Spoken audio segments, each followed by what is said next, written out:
shout at the end of every video, as well as there's a link to buy me a coffee in the description as well if you would like. And yeah, rambling out of the way, and yeah, sorry if I'm a bit out of it today. I don't know what's going on, it's a weird day.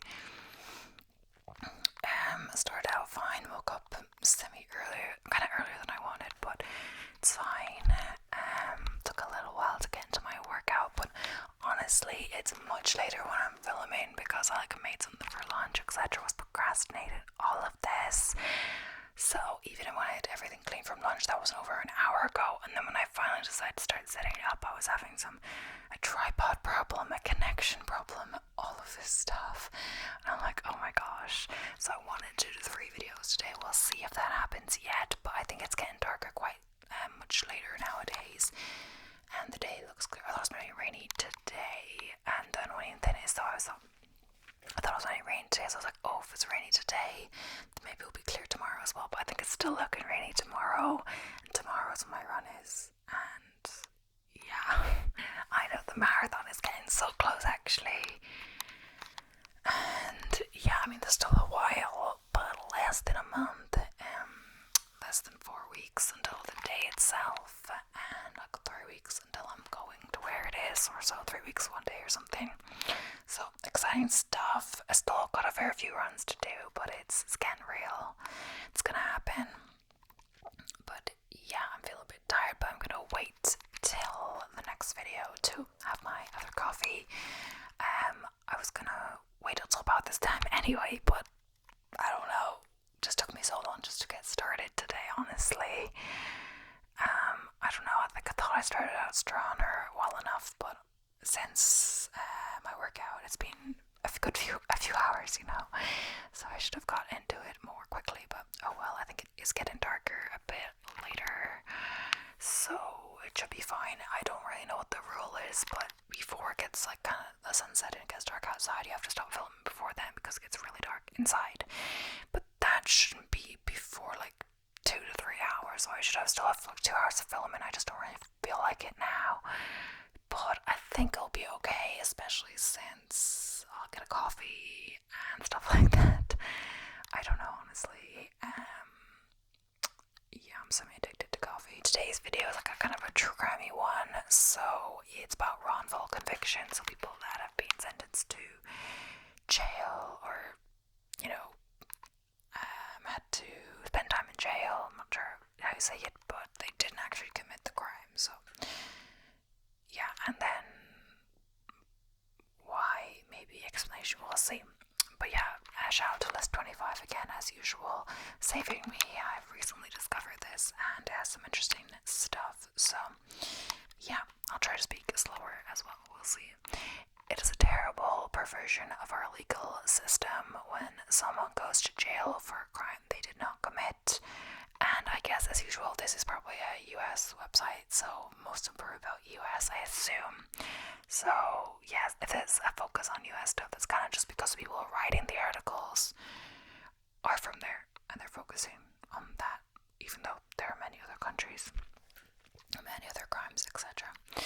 So, there have been over 3,100 exonerations in the US since 1989.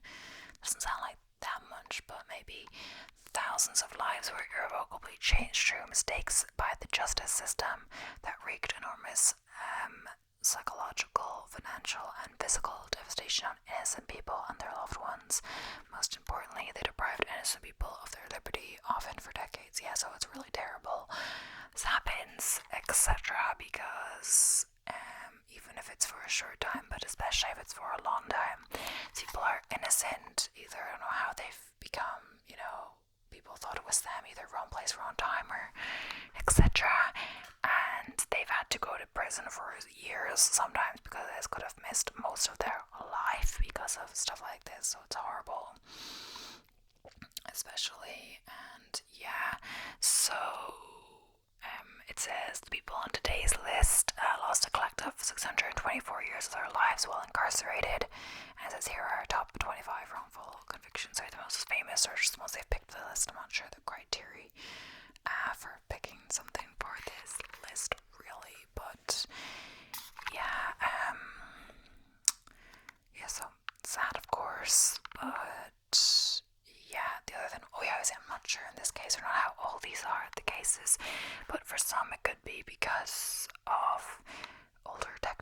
or something. Like some people were put in prison for like without, forensic evidence, etc., when they didn't have that or something, and then they were proven or like set for what's the word, exonerated, because of like new evidence or evidence that new technologies. So we saw that solved cold cases a lot of the time. The right killer was caught because of advancements in technology in relation to forensics, etc. DA genealogy, I'm not exactly sure. But yes, the first one on the list, or 25, I guess it goes 25 to 1. I'm not sure if there's really an order, but yeah. Jonathan Barr, so he served 14 years. Jonathan Barr and 4 co-defendants were wrongly convicted of sexually assaulting and killing a 14-year-old girl in 1991. However, before their trial, DNA tests had already proven that none of the accused were involved.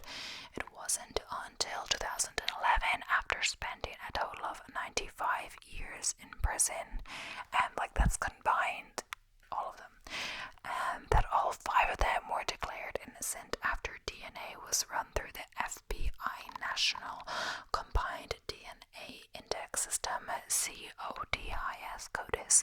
The real culprit, Willie Randolph, who was 33 years old and had a prior conviction for armed robbery, was finally identified as the person responsible for the crime. At the time of the murder, he lived in the same neighborhood as the victim. I'm not sure if that means he was 33 years old when the crime occurred, or when he committed the crime, or now. Because 33 wouldn't have been that old when he committed the crime. Right? Okay, so it was 1 person that committed and 5 went to jail, even though they were declared innocent. Crazy. The other thing was that I'm not sure. Oh yeah, I'm not really sure. It's like saying Jonathan Barr as a name, but for some of these it could be multiple people, etc. So the 4 co-defendants, Okay, so I'm not sure why they decided whose name to put on the article or on the story or something. Christine Bunch served 17 years, and yeah, sorry, I feel a bit tired and such a stress to just get this filament started, so if I seem a bit different than usual, sorry for that. After this video, I will for sure have a coffee, and maybe I'll be more awake in my next one, but for now, I'm just trying to get through 1 video at least. So Christine Bunch served 17 years. Christine Bunch was imprisoned for more than 17 years after being charged with arson on June 30th, 1995 in Decatur County, Indiana, in an event that killed her 3-year-old son, Anthony. In 2006, Christine's family hired new counsel, bringing in 3 fire forensic scientists who agreed that the prosecution's arson testimony during her trial was most likely wrong. They petitioned the court, claiming she was entitled to a new trial as critical ATF documents were withheld during her 1995 trial. Recent findings in fire science provided additional evidence of her innocence. They could not sway the judge, and Christine remained incarcerated until 2012, when she was released on her own recompense. The prosecution finally dismissed the accusations against Christine 8 days before Christmas in 2012, and I'm not really sure what own recompense means.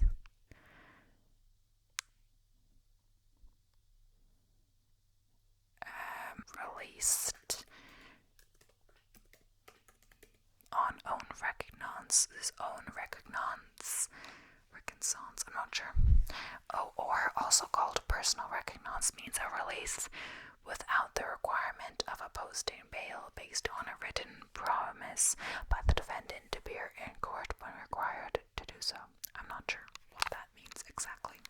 I was watching a TV show, and it was like a reasonable guess kind of a spoiler if you haven't watched it. It happens near the start though. Said that they were, charged with committing a crime, and they spent years in prison, but they were offered, I guess, like a plea deal like way later. Like they decided to fight it, they lost. Way later offered a plea deal to if he, I guess a plea deal, if he agreed that, if he said that he was guilty, which he did, just to get out of jail. But like, it's weird because if he didn't say that, he would have stayed in jail, and he was apparently innocent the whole time. So, Kenny Adams served 18 years. So Kenneth Adams. Okay, I was confused because I swear it said Kenny and then it said Kenneth, and I was like, what? But it changed because Kenny is like a nickname, I assume. So Kenneth Adams and 3 other men now known as the Ford Heights Four were wrongfully convicted of rape and double homicide in 1978. And if you notice, I'm sometimes talking a bit slower when I'm reading. I'm trying to practice, Adams was convicted and sentenced to 75 years. After spending 18 years in jail, new DNA testing proved their innocence, and all 4 were cleared of all charges. Following their exoneration, the Ford Heights Four filed civil rights lawsuits against the Cook County Sheriff's Department. During that discovery process, it became clear that a witness's false confession had been coerced. Cook County agreed to settle the men's claim for $36 million, the highest settlement in U.S. history at that time. So Stephen Avery served 18 years. So in 1985, Stephen Avery, then 23, was convicted of rape and attempted murder of a jogger along the beach at Lake Michigan. Avery was the subject of the Netflix documentary Making a Murderer. Avery had several alibi witnesses who put him with his family in Green Bay shortly after the incident. 2003, he was acquitted after DNA evidence identified the actual perpetrator. The assailant was Gregory Allen, a convicted felon who strongly resembled Avery. Less than 5 years after being released, Avery faced charges for yet another murder and is currently serving a life sentence in prison with no chance of parole. So he's still in prison now, but he was wrongfully convicted the first time. I have seen this, or not seen this, but also it's also to do with the TV show. I don't want to give spoilers, but it's like someone who was wrongfully convicted, they spent so much time in jail. I'm not saying that's what happened here, but they spent so much time in jail for something they know they didn't do that honestly it messed them up enough to, try to commit a different murder. Just being in prison for so long messed with them, especially when they knew they were innocent. People say prison can make you go crazy if you weren't already. So, like, if you were innocent and you did nothing wrong, and then you lose all faith and all of that in the world, etc., then you can actually commit a crime in the end when you're finally let free and just to want to go back or something. I don't know.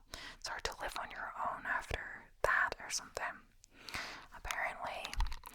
And it's all kind of from TV shows, etc. So Leroy Orange served 19 years, and I feel like this article will even get through it in the video because I'm talking so slow for me. Maybe not for other people, but yeah.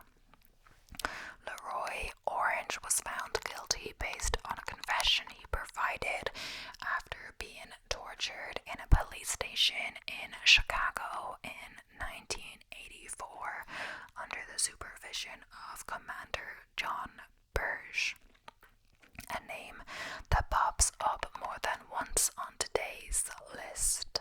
Leroy confessed to a murder after 12 hours of torture, during which he was shocked with electrical currents and asphyxiated. Doesn't that mean strangled? Maybe not. Does it? Orange was largely convicted at trial due to counsel by a private attorney hired by Orange's family, who was accused of extreme incompetence during the trial.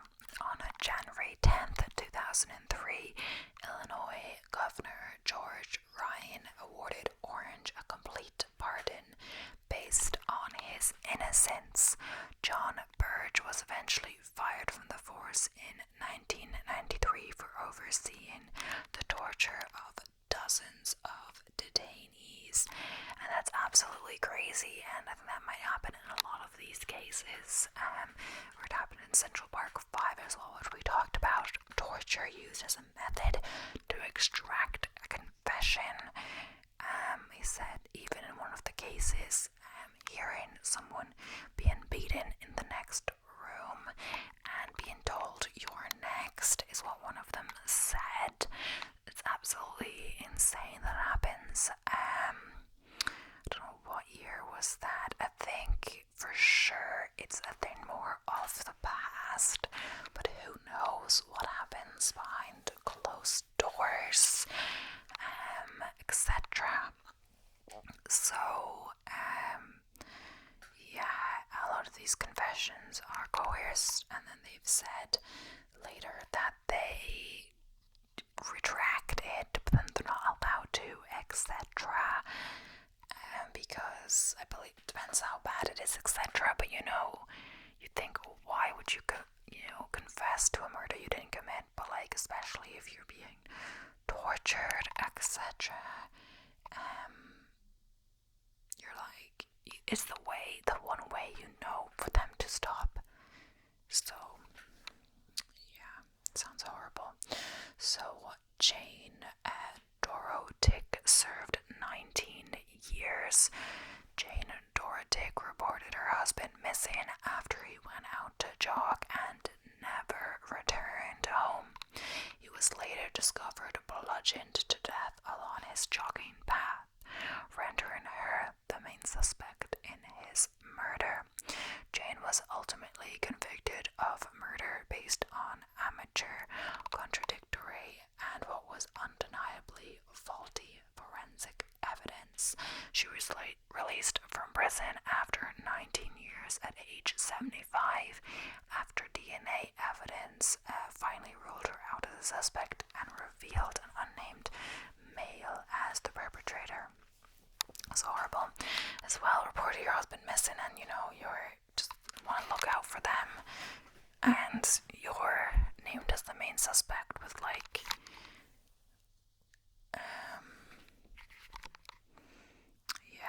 so Reuben Hurricane, I guess the nickname, Carter served 19 years, despite a lack of physical evidence and not meeting the descriptions offered by the single shooting survivor. Professional boxer Reuben Carter and his companion John Artis were found guilty in a triple murder that occurred at a New Jersey pub in 1966. Carter's case drew the attention of various celebrities, including Bob Dylan, who banded together to liberate him, and he was released on bail, only to be convicted of the murders again at a retrial. In 1985, he was finally released on habeas corpus, which is our constitutional right to be free from unlawful and indefinite imprisonment. I'm not exactly sure how that works if he was convicted. Right to be free from unlawful and indefinite imprisonment, not really sure. So, Benny Starks served 20 years. In 1986,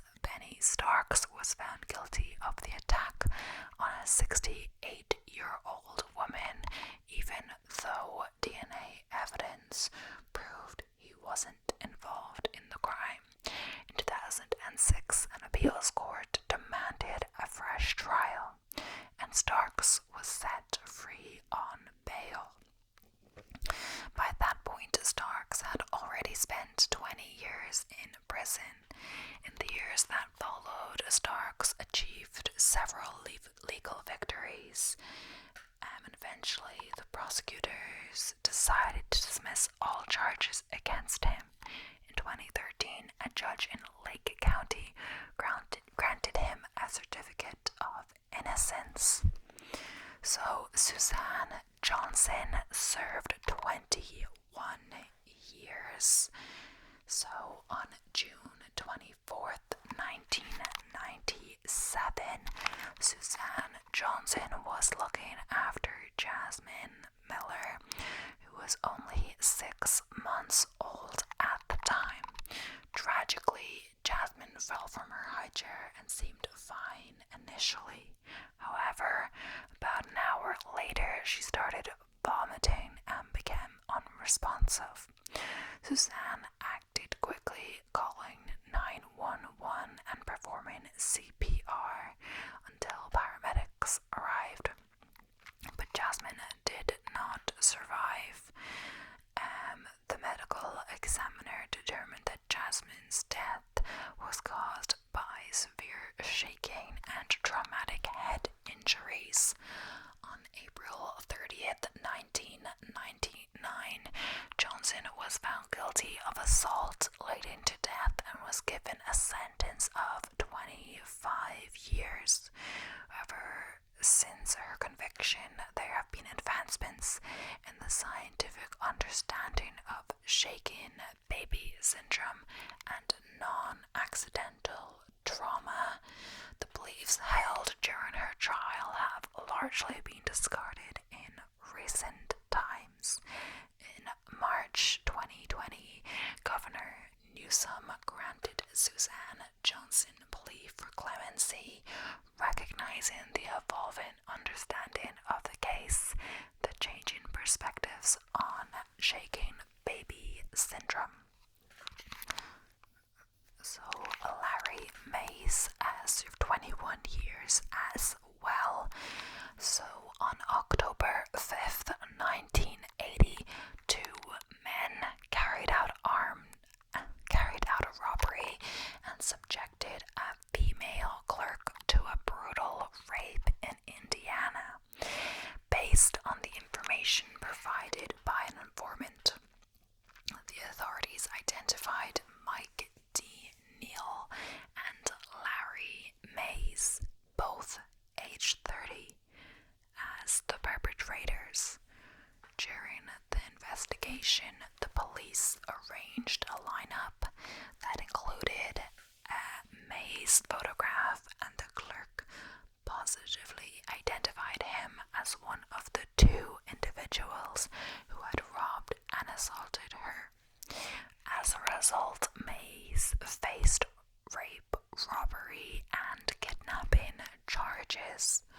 Following his trial, Mays was convicted and handed an 80-year prison sentence. However, his claims of innocence persisted throughout the years.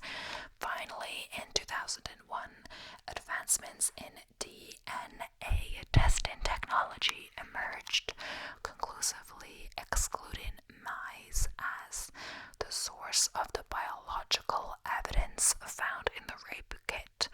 Consequently, in December 2001, Mays was set free after all charges against him were dropped. Okay, so Ronald Kitchen also served 21 years. On July 27th, 1988, the burnt bodies of 2 women and 3 children were found in a burning home on Chicago's South Side.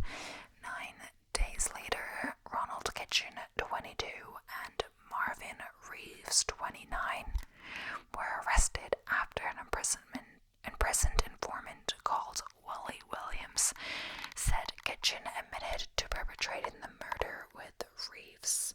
Unfortunately, the false information provided by Williams led Kitchen right into the hands actions of Commander John Birch, Kitchen was tortured and coerced into a false confession by the Chicago Police Department, resulting in 21 years in prison, 13 of which were on death row. All charges against Kitchen and Reeves were finally dropped on July 7th, 2009. Oh my gosh, even death row, and he was innocent. Darrell Cannon served 23 years. On November 2nd, 1983, police raided Darrell Cannon's flat before arresting him on suspicion of the murder of a local drug dealer.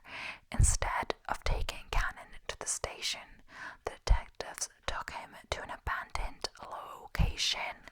Here they tortured Cannon for several hours with, amongst others, a shotgun and a cattle prod.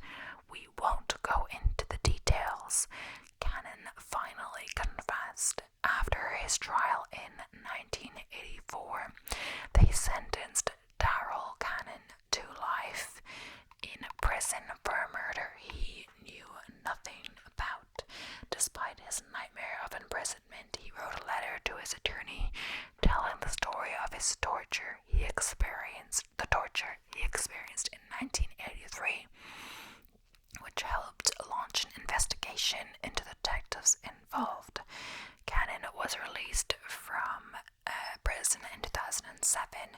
His torturers were never charged. Wow, that's crazy. Some police officers. Michael Tillman served 23 years. Michael Tillman was arrested and imprisoned at age 20 for the murder of Betty Howard, whose body was discovered in the building where Tillman lived. His conviction was predicated on a confession he claims was forced through torture by officers under Commander John Birch. Oh, that's the same person as earlier, isn't it? Judges denied the torture allegations and declared his confession stud. They maintained that notion even though another man was later apprehended and jailed for the crime. Even though Tillman was eventually released after more than 2 decades and cleared of charges, Howard's family still believes Tillman is guilty to this day.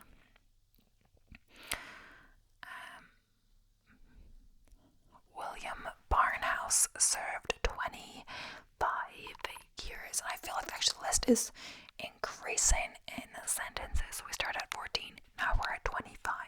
On April 21st, 1992, a young woman just 22 years old was brutally raped behind an abandoned building in Muncie, Indiana. In the aftermath, the police diligently searched the area and apprehended a suspect named William Barnhouse based on the victim's description. Barnhouse was then brought to the scene, and amidst the glare of flashlights, the victim pointed him as her attacker. During the trial that followed, the prosecution relied on DNA evidence recovered from the crime scene, presenting it as a silent witness against Barnhouse. However, this evidence could not be definitively linked to him, despite the defense's effort to shed light on Barnhouse's lifelong struggle with mental illness. The verdict declared him guilty. He was sentenced to an outstanding 80 years behind bars. In 2016, new DNA testing excluded Barnhouse as the source of the DNA found at the crime scene, and all charges charges against him were dismissed. So Jerry Miller served 25 years. On September 16, 1981, a woman was forcibly abducted and subjected to a horrifying act of rape in downtown Chicago. Despite the trauma she endured, she cooperated with the authorities, enabling them to create a composite sketch of the suspect. One officer came across the composite drawing and recalled as seeing Jerry Miller a few days prior to the crime, peering into the window of a parked car. Based on this recollection, Miller was apprehended. However, both during her hospitalization and at the trial, the victim was unable to positively identify Miller as her assailant. Nevertheless, on October 1st, 1982, Miller was convicted of rape, robbery, and kidnapping. In 2005, the advancements in DNA testing provided crucial evidence that excluded Miller as the perpetrator. With this victory, Jerry Miller became the 200th person to be exonerated through DNA evidence in the United States. So I'm just gonna have a little drink of water.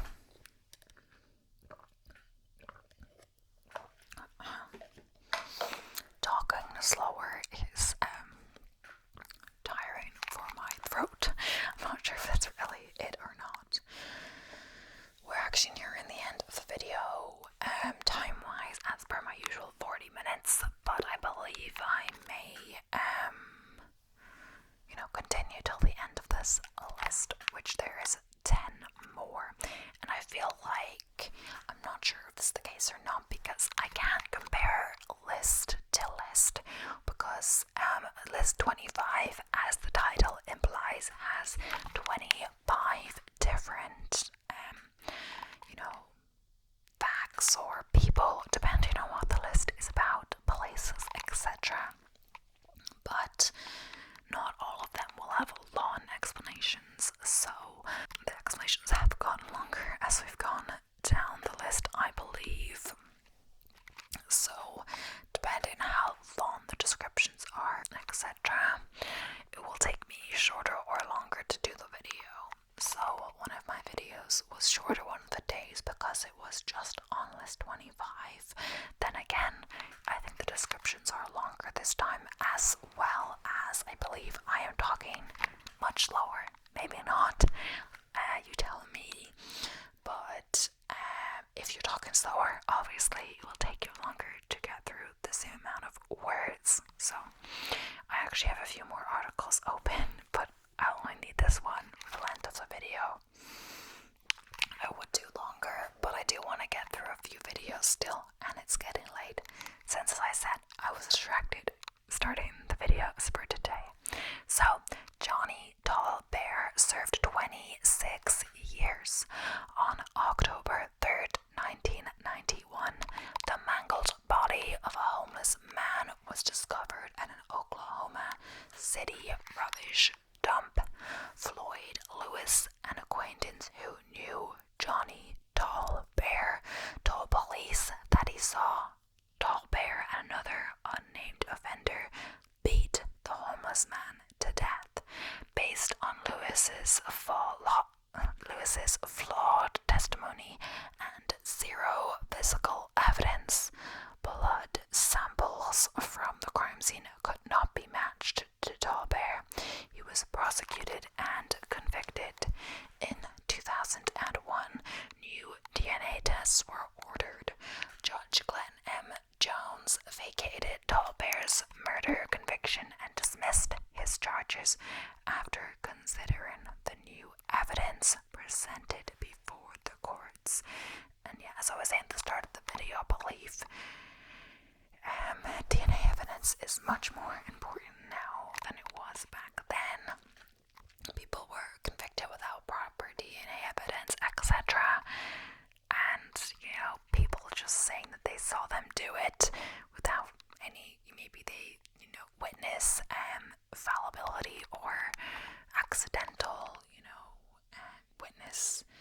was it called? Problems with witness perception, etc. As well as not thinking that maybe the person saying this had a reason to say that. Maybe they knew who actually did it. Maybe they were trying to blame someone else, etc. So if someone just said they saw someone commit a murder, it wouldn't mean much without any other evidence or etc. I'm not sure, but Michael Evans served 27 years in 1976. Michael Evans and Paul Terry were 17 years old when 9-year-old Lisa Cabasa was raped and murdered near her home on Chicago's South Side. The two youths were convicted of the crime slowly on the false and possibly perjured statement of a 32-year-old secretary at a real estate firm near the crime scene. They were imprisoned for 27 years before DNA exonerated them in one of the United States Courts of Appeal, called a tragedy of epic proportions. Even after DNA evidence cleared Evans and Terry, prosecutors left them in limbo for 3 additional months, as if 27 years wasn't enough, before finally withdrawing the charges. So Valentino Dixon served 27 years. Valentino Dixon became famous while imprisoned in the United States for his brilliant paintings of golf courses. Dixon was charged at the age of 21 in a shooting murder that occurred in a crowded area of Buffalo. Despite a young man named Lamar Scott confessing to the crime and many witnesses corroborating it, Dixon continuously maintained his innocence and filed multiple appeals and petitions throughout the years. He was finally vindicated after 27 years in prison when Scott, the actual gunman already in jail on other counts, was convicted of the murder. So Clifford Jones served 30 years. So in June 1980, a woman agreed to meet a man for sex in a Manhattan apartment complex, but ultimately changed her mind. The man raped her at knife point before murdering one of the building's residents on the staircase. 4 months later, the victim identified Clifford Jones in a photo lineup. Although the woman had admitted to drug abuse and was high when she identified Jones, he was arrested and convicted solely based on this woman's testimony. It wasn't until 2008 when DNA evidence from the crime scene was examined that Clifford Jones was conclusively ruled out as the perpetrator. Jones sought a new trial recognizing this new information, but his request was initially denied. Finally, in December 2014, after a long legal battle, the New York Court of Appeals granted him a hearing. In 2017, Clifford Jones took further action by filing a civil rights case. Ultimately, he was awarded a settlement of $12.6 million, acknowledging the injustice he'd endured throughout the years. So Henry McCullum and Leon Brown served 30 years. In 1984, Henry McCullum and his younger brother Leon, aged 19 and 15 respectively, were wrongly convicted for a crime that resulted in the death of an 11-year-old child. During their arrest, the brothers endured lengthy interrogations without the presence of a lawyer. Though their case may not be as widely known as others, it is one of the most egregious examples of a wrongful conviction due to the police misconduct involved and the fact that it involved two young brothers. Shockingly, at the time of their arrest, the police failed to make any meaningful efforts to apprehend the true perpetrator of the crime. In 2014, new DNA evidence emerged, proving their innocence. After enduring a harrowing 31 years behind bars, they were finally exonerated and set free. So, Andre Davis served 31 years. In August 1980, 3-year-old Brianna Stickle was abducted and brutally murdered in Rantoul, Illinois. Andre Davis was charged with felony murder, indecent liberties with a child, aggravated kidnapping, and asphyxiation. Subsequently, in 1983, he was convicted and handed a sentence of 80 years in prison. However, as time passed, a relative of Brianna's began to question Davis's guilt and encouraged him to pursue DNA testing, even though it was more than 2 decades later. The results of the new DNA evidence were nothing short of a revelation. In July 2012, after spending nearly 32 years unjustly incarcerated, Davis was finally released from prison. In light of Davis's tremendous ordeal, he pursued a federal wrongful conviction lawsuit and was awarded $850,000 as compensation for the 31 years he lost behind bars. Keith Allen Harward served 33 years. In 2015, Keith Allen Harward was released from Nottoway Correctional Center after DNA evidence proved he was innocent of a 1982 murder and rape case in Newport News, Virginia. Despite being stationed near the crime scene as a sailor, the only identification against him came from a security officer who saw someone in a bloody uniform entering the dock. The prosecution's case and Howard's conviction relied heavily on bite-mark testimony. DNA evidence finally cleared Harward of the crime and actually revealed the sperm found at the crime scene belonged to one of Harward's former shipmates who had passed away.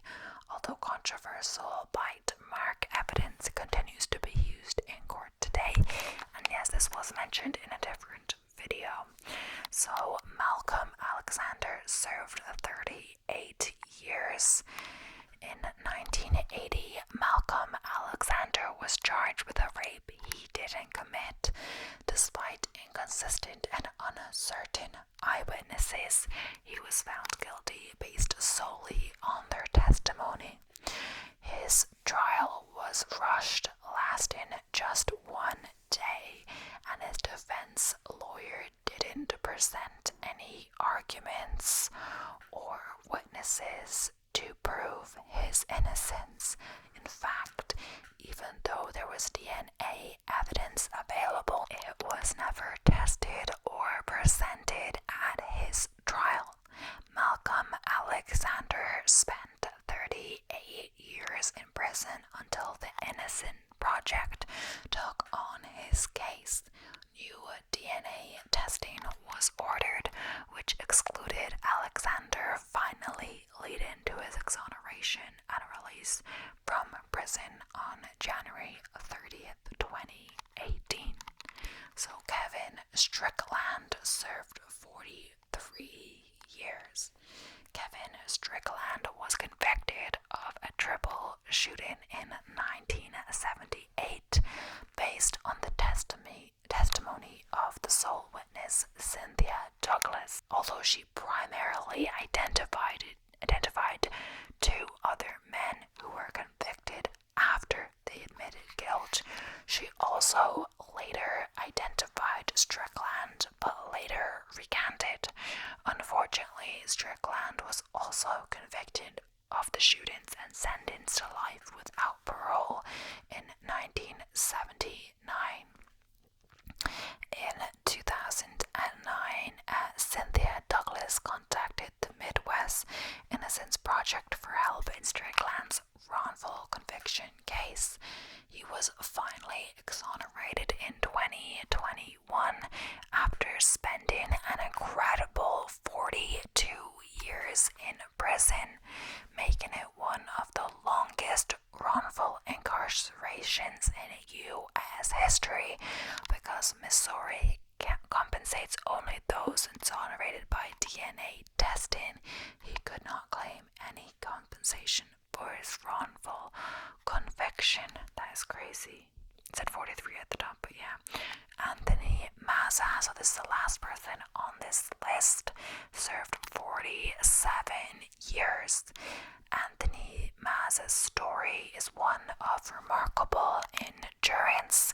He suffered an astounding 47 year wrongful imprisonment for a robbery and murder he didn't commit. Despite having intellectual disabilities, Mazza fought tirelessly for justice on his own for 32 years.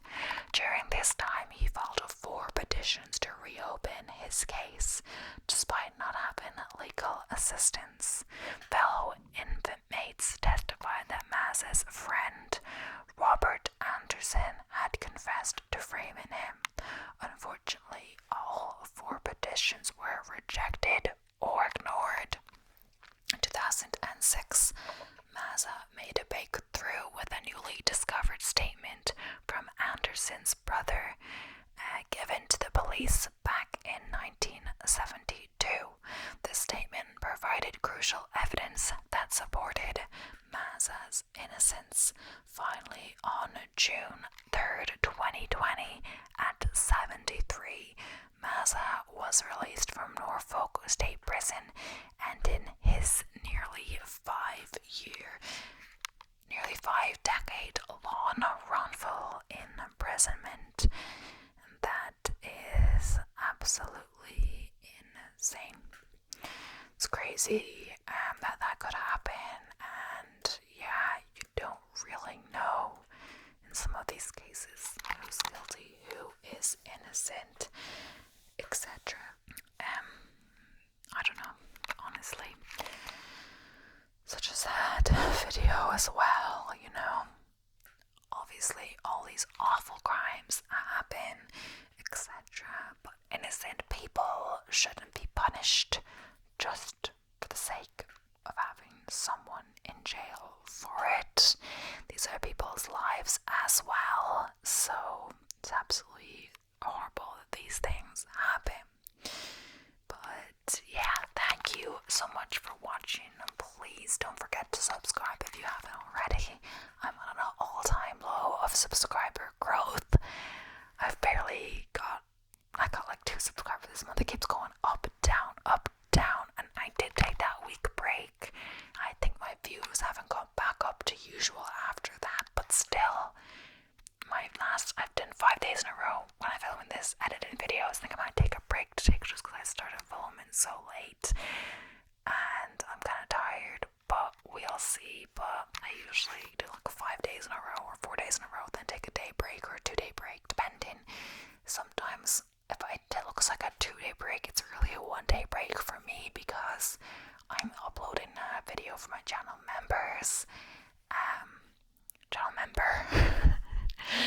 I have one. But when you join, if you join, at least you'll have loads of videos waiting for you. So I am consistent in uploading them. Of course, 2 a month. So whenever you join, there'll be loads there. that you can access. But yeah, thank you so much for watching. Hope you enjoyed. Hope it sounded slower. I think it for sure was. It sounded to me like it's slower. My voice hurts more than usual. I think talking slower hurts my voice more. Maybe it's just me. I don't know. Or maybe it is a longer video than usual. So yeah, I'm definitely going to be going now. But yeah, thank you so much